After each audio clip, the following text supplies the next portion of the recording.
finally did something right. After months of questionable booking decisions, bizarre storylines, and talent being completely wasted, WWE finally gave us what we've been begging for. Seth Rollins returned to Raw on January 4th, 2026, and he didn't just return, he absolutely annihilated Austin Theory in a way that reminded everyone why Seth Rollins is one of the greatest performers of this generation. But here's what's got me fired up, and I need you to stay with me until the end of this video because there's a twist to this story that nobody's talking about. While everyone's celebrating Seth's return, they're missing the bigger picture about what this means for Theory's career and why WWE might have just made the same mistake they always make.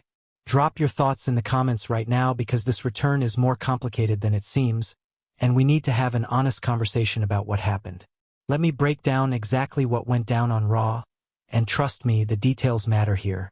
The show's been going for about 90 minutes, we've had some decent matches, nothing earth-shattering, and then Austin Theory comes out for what appears to be a standard promo segment. Now, Theory's been struggling lately. His booking has been all over the place, he's lost most of his momentum from when he was Mr. Money in the Bank, and honestly, he's been floundering in that weird mid-card purgatory where WWE doesn't know what to do with him but also doesn't want to give up on him completely. Theory grabs a microphone and starts cutting this promo about how he's been disrespected, how he deserves better opportunities, how he's going to prove everyone wrong. It's the same promo we've heard from him a dozen times before. The crowd's not really into it. Some people are booing, but it's that lazy, half-hearted booing where they're not even invested enough to give him proper heat. It's just noise to fill the silence. And Theory's trying, I'll give him that. He's working hard to get a reaction, but the material he's given is stale and the audience has heard it all before. Then, out of absolutely nowhere, the lights cut out. The arena goes pitch black. And you can feel the energy in that building shift immediately. The crowd knows something big is about to happen. You can hear them starting to buzz with anticipation. And then that familiar sound hits the speakers. Seth Rollins' music explodes through the arena, and the place absolutely erupts. I'm talking a roof-blowing, eardrum-shattering pop. People are on their feet. They're screaming.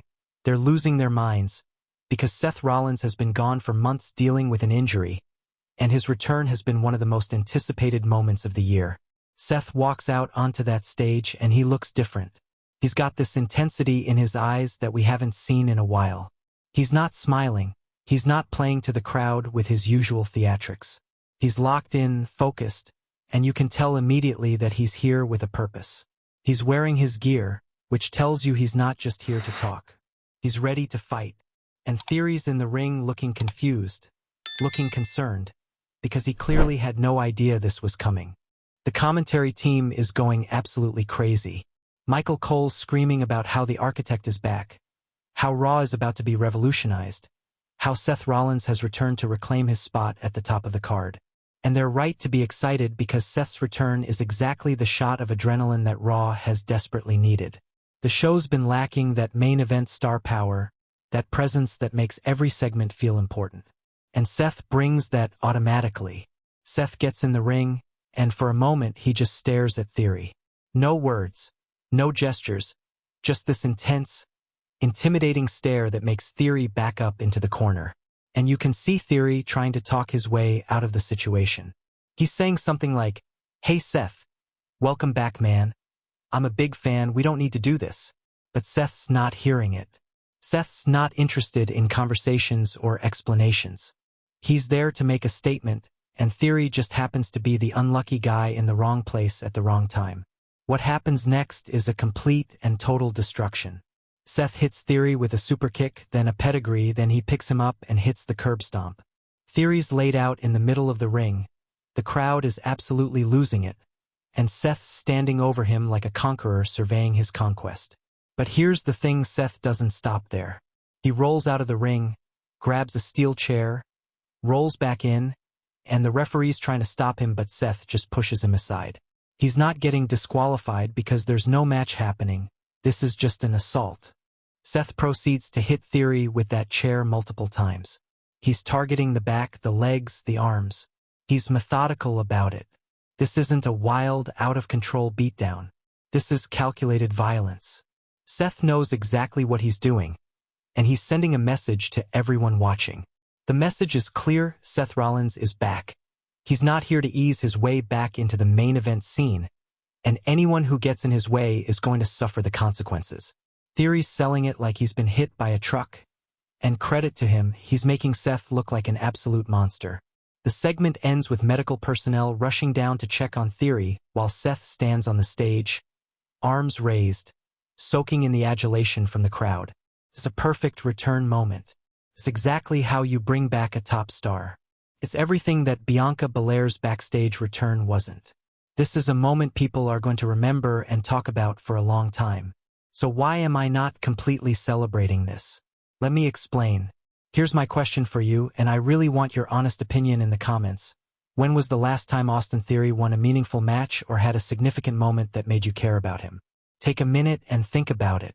Because I'm struggling to come up with an answer, and that's the problem. Theory has been booked so poorly for so long that he's become the guy WWE uses when they need someone for a top star to beat up. He's a jobber to the stars, and that's not what he should be. Theory is young, he's athletic, he's got a good look, and he can actually work pretty well in the ring. With the right booking and character development, he could be a legitimate main event player someday. But instead, WWE keeps putting him in these positions where he's getting destroyed by returning stars or established names, and it's killing whatever credibility he has left. First, he was getting pinned in multi-person matches.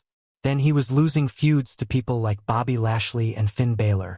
Now he's being used as the welcome-back punching bag for Seth Rollins. How is that supposed to help him? Look, I understand that someone had to be in the ring for Seth to destroy. That's how return angles work. But did it have to be Theory? Why not have Seth come out and destroy someone like Bronson Reed or Ivar, someone who's big and tough-looking, but losing to Seth wouldn't really hurt them because they're already established as monsters who can take punishment? Or why not have Seth interrupt a match and attack both competitors, showing he doesn't care who's in his way? There were options here that would have achieved the same result without further damaging Theory's already fragile standing. The worst part is that this is a pattern with Theory. He keeps getting put in these high-profile segments with main event guys, which sounds good on paper, but he always comes out looking worse. He's associated with the top of the card without ever actually being positioned as a legitimate threat. He's like the Washington Generals playing against the Harlem Globetrotters. He's there to make the stars look good, not to actually compete. And that's not sustainable for someone who's supposed to have a future in this company. Let me ask another question for the comments. Do you think Austin Theory can still be saved as a credible competitor? Or has WWE damaged him beyond repair? Because I genuinely don't know the answer to that. Part of me thinks that with a complete character reboot, a winning streak against mid-card guys, and some actual character development beyond arrogant guy who takes selfies, he could still be something. But another part of me thinks the damage is done. Now let's talk about Seth Rollins and what this return means for him. Seth has been one of WWE's most consistent performers for over a decade. He's been WWE Champion, Universal Champion, he's won the Royal Rumble, he's main event WrestleMania multiple times. He's done it all. So when he returns from injury, the question isn't whether he'll be successful, we know he will be. The question is what story WWE is going to tell with him. And based on this return, it seems like they're positioning him as this vengeful, take-no-prisoners version of Seth that we haven't really seen before. This could be really interesting if they commit to it. Seth's always been at his best as a heel, and even though the crowd cheered him for destroying Theory, there was an edge to that beatdown that felt almost villainous. If WWE leans into that, if they have Seth continue to be overly aggressive and brutal, attacking people without provocation, they could create a compelling anti-hero character. Someone the crowd likes and cheers for, but who operates by his own moral code and doesn't care about rules or consequences. That's money if done right. But here's my concern, WWE has a tendency to bring people back with a huge moment and then not know what to do with them afterward. How many times have we seen a star return, get a massive pop, have one big match, and then kind of fade back into the mid-card because creative doesn't have a long-term plan? It happens constantly. And I really, really hope that doesn't happen with Seth because he's too talented and too valuable to waste. What Seth needs coming out of this return is a clear direction. Does he want a championship? Is he targeting someone specific? Is he trying to prove he's still the best wrestler in the world? Give us something to latch onto, some goal or motivation that we can follow and invest in. Don't just have him come back, beat up Theory, and then float around having random matches for the next few months. That would be a waste of an incredible return moment. Here's what I think WWE should do, and tell me if you agree or disagree in the comments. I think Seth should immediately insert himself into the World Heavyweight Championship picture. Whether that's Gunther or whoever's holding the belt at the time, Seth should make it clear that he's back to reclaim his spot at the top of Raw. Give him a few convincing wins over legitimate competition, not guys like Theory, but actual credible opponents. Have him cut promos about how the title was stolen from him by injury, about how he never lost it in the ring, about how he's owed a championship opportunity. Build toward a major pay-per-view match where Seth either wins the title or comes so close that it sets up a longer feud. That's how you capitalize on the momentum of a return like this. But I'm worried they won't do that. I'm worried Seth's going to come back, have some good matches, cut some great promos, and ultimately just be another guy on the roster rather than the guy.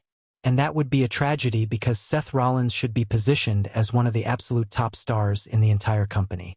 Not just on Raw, but in all of WWE. He's earned that through years of consistent excellence.